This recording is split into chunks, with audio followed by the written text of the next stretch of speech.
社直排版6月份的子弹笔记啦。由于1月份到5月份的主题设计都是偏向于比较需要一点绘画基础的绘图，所以就决定6月份来个偏向简易的，只需要懂得绘画线条和方格就一定能胜任的主题设计，那就是棋盘格。去年开始流行起来的棋盘格元素，实际上它在过往的流行文化中已经反复出圈过无数次。从公元前4世纪黑白相间的棋盘格印花，到现今被融入各种色彩的棋盘格设计，让我们在日常中不难发现万物皆可棋盘格，所以就决定把简易但又不失丰富的棋盘格作为6月份的主题。我今年的子弹笔记主题色目前为止都没有出现过紫色，所以这个月将以紫色为主。我使用的本子内页是间隔 0.5 厘米的点阵码，所以就以2行2列画成一个方格。如果你使用的本子内页格式本来就是方格，那就不必自己绘画线条和格子，可以直接上色。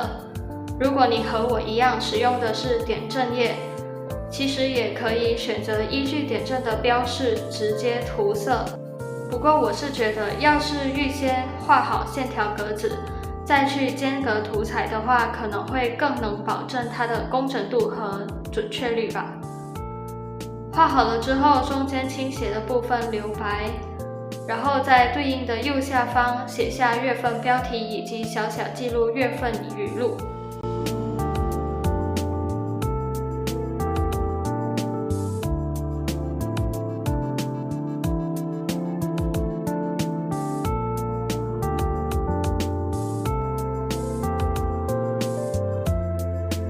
封面画好了之后，就来到了月计划。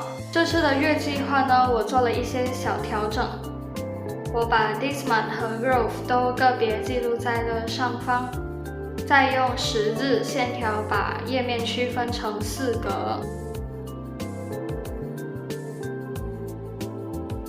在 Discman 的位置写下本月的重要节日和注意事项。然后 Grove 的部分是我所经营的各平台的粉丝成长数据。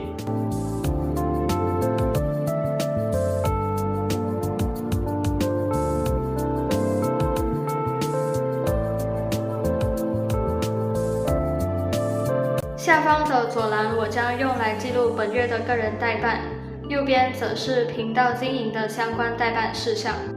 右手边的页面同样是在靠右的位置写下日期列表，然后日期列表左方将作为8至22时的时间追踪的记录，右方是习惯的打卡，所以这页其实对我来说更多的是一种透过时间追踪以及习惯打卡去直观每一天的效率度，督促自己去平衡进行有益的和有效放松的事情，让自己在忙碌的工作或学习中抽离开去舒缓，同时又不一味沉浸于娱乐当中。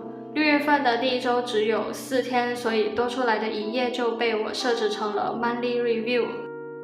左上角写好标题，右下角画了一小堆棋盘格做设计，中间留白的空间就待6月份结束时写个简单的复盘。右页正式进入周计划的排版。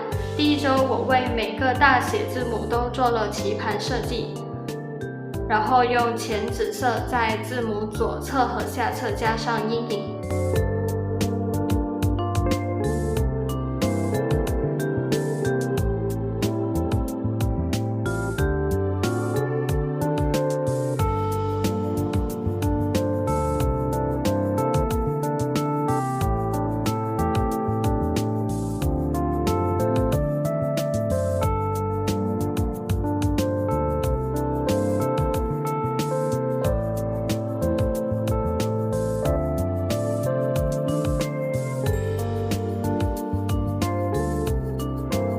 第2周我在居中的位置画上虚线，一格画线一格空，一格画线一格空，以此类推。下2行分别画了直线。再画一行虚线，之后就是把上下的虚线连接起来，将格子交叉涂上颜色，就能形成一整排的棋盘格设计啦。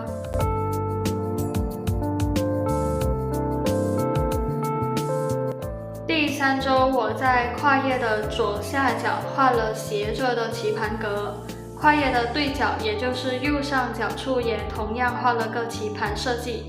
之后再写下简单的激励语，还添加了颜文字，增添整体的俏皮感。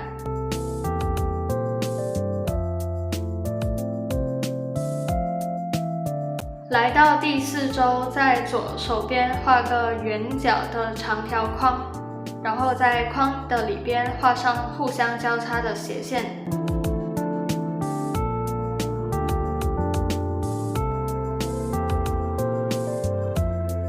之后相隔涂上颜色，构成一个棋盘格的设计。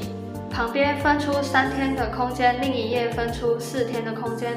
在设计周计划排版的时候，千万要记得，确保书写日计划的空间是足够的，才能把一日之计都写好，就算写满了1周，看起来也不会密集杂乱。